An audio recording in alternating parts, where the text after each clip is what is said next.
Most of us hate ourselves, at least a little bit, some more than others.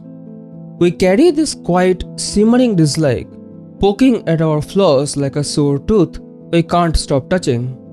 It's almost human nature.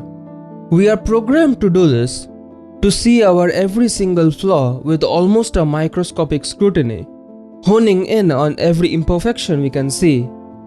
Whether that be a pimple, a wrinkle, a hair out of place, or something even more superficial, such as a body type, a fashion choice, or the color of our eyes. We will find flaws within ourselves, and it can be crippling. It makes no sense, and it makes complete sense. It's our default setting to strive for perfection, but it is also our nature to beat ourselves up when we don't measure up. The notion of being obsessed with every part of you, every inch of you, that is not self-respect, or self-care, or self-love. No, it's right there in the name. It's being self-obsessed. And yet we live in a culture where the line between healthy self-care and toxic self-obsession is increasingly blurred, where the idea of loving yourself is more and more equated with an exaggerated sense of self-worth, a need to always be praised, and an inflated ego that is never quite satisfied. So where does this line lay? Or should it even be crossed? Is there such a thing as loving yourself too much? You are the only person you'll always have is a wild thing to say. But is it not true? Sure, we have our family, our friends, we have the colleagues, the acquaintances, the people we see at the gym or the coffee shop.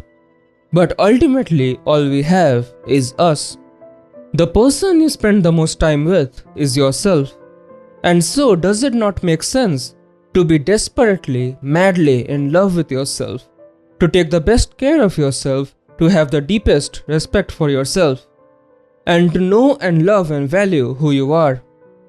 After all, the most important relationship is your relationship with yourself.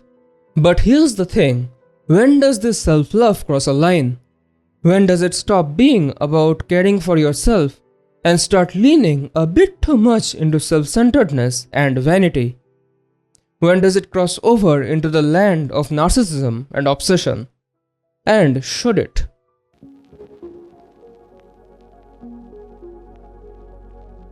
But first, what exactly is self-love? Well, the term is often used loosely, and there are as many definitions for it as there are people using it. But let me tell you what I personally think self-love means. Self-love is knowing who you are, loving who you are, and accepting completely everything about you, inside and out, flaws and all. We are born in a culture that's dead set on reminding us that we are not enough. We are not good enough, not pretty enough, not smart enough, talented enough, successful enough, rich enough. The person with a successful career is told you should have a girlfriend. The person with a successful relationship is told you should have a better career. And the person with both of them are told that they should work out more or lose some weight, and so on and on and on. It's never enough. We are never enough. And the strangest part is that I don't even really disagree with the notion of constant progress. After all, it's the singular reason we humans have achieved the evolutionary leaps we have.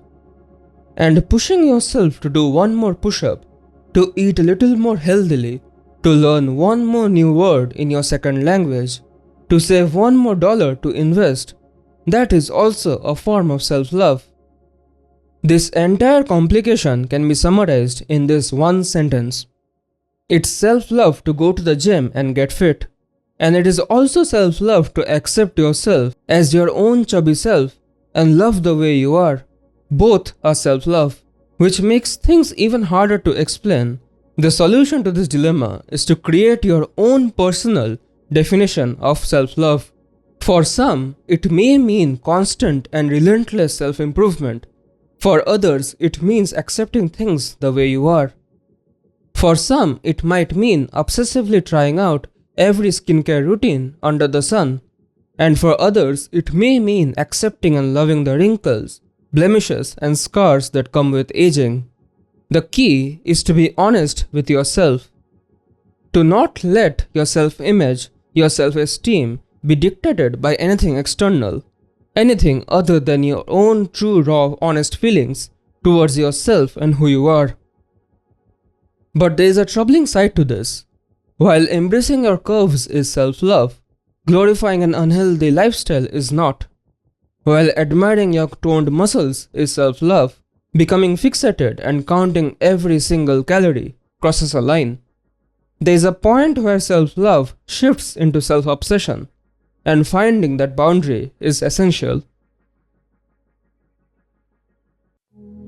I promise this section will be brief, but it is important to mention. Because one of the biggest challenges to self-love is the effect of social media on our own mental health. It is a constant source of comparison, competition, and judgment. It takes a toll on even the most self-assured of people, and for those already suffering from low self-esteem or struggling with self-image issues, it can be absolutely brutal. Every post, every picture, every carefully curated image represents a carefully cultivated self. A self that is the complete and utter misrepresentation of the person it's meant to represent. And that's fine. I mean, social media has its place. A place to put your prettiest foot forward, so to say. But I don't really need to tell you how foolish it can be to judge yourself based on a filtered, edited, cropped, beautified version of someone's life, do I?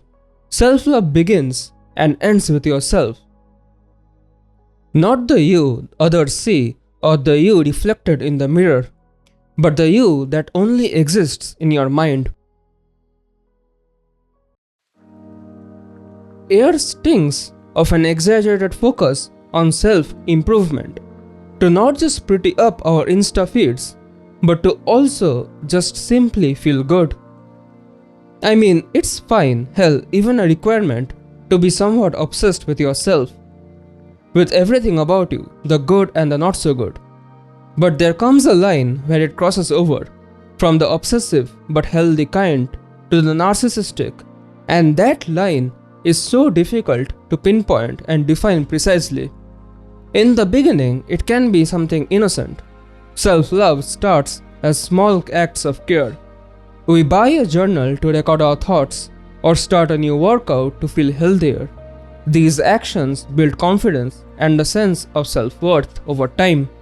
But slowly, there is a risk of slipping into the endless loop of validation seeking, a cycle where self-love begins to depend on external reinforcement. And this word, external, this word comes up time and time again, and I think it is the singular nucleus around which this entire concept of self-obsession is centered upon, which is the idea of comparison. Comparison to equally inane and understandable elements like throwaway compliments and Facebook likes. A bit of validation, the odd compliment, the rare good job can help immensely and bring us a little boost, but a constant and unrelenting pursuit of validation from outside is a dangerous path, and it can quickly change the why behind self-love. From something deeply, sincerely internal to an external shallow approval, the goal stops being to love yourself and starts being to present the best possible version of yourself forward, no matter the cost. And then before you know it, self-love becomes a performance, a way to seek validation rather than genuine self-acceptance.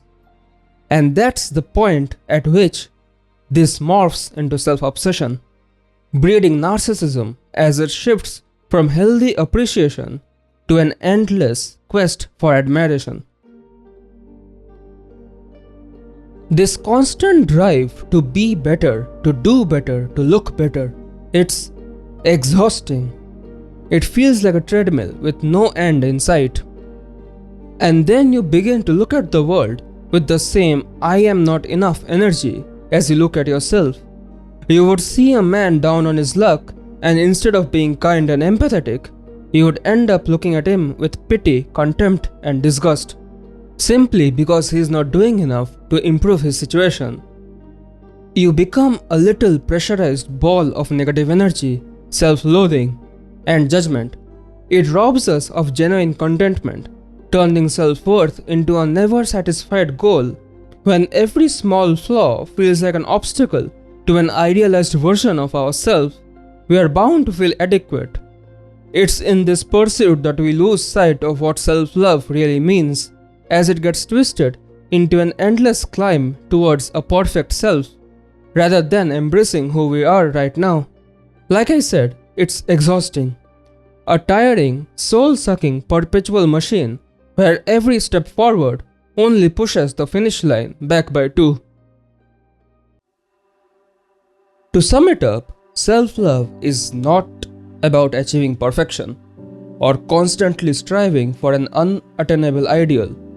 It is about embracing who you are, imperfections, quirks, and all, while working towards the best possible version of yourself in the way that does not burn you out. We are all messy, imperfect beings, and the key is finding the balance between self-reflection and self-acceptance. Sometimes, self-love means pushing yourself forward to improve. Other times, it means flopping onto the couch with a bag of chips, saying "fuck it," and giving yourself the space to rest. After all, you are the only person you will always have, and learning to love the version of you, flaws and pimples included, is the ultimate act of respect. So yeah, be a little obsessed with yourself, but don't let it turn into a performance. Self-love is about growth, but it's also just about knowing when to step back, rest, and just be. You don't need to be perfect to be worthy of your own love. If this video resonated with you, go ahead and hit like, and maybe even subscribe if you want to stay tuned for more. Thank you so much for being here.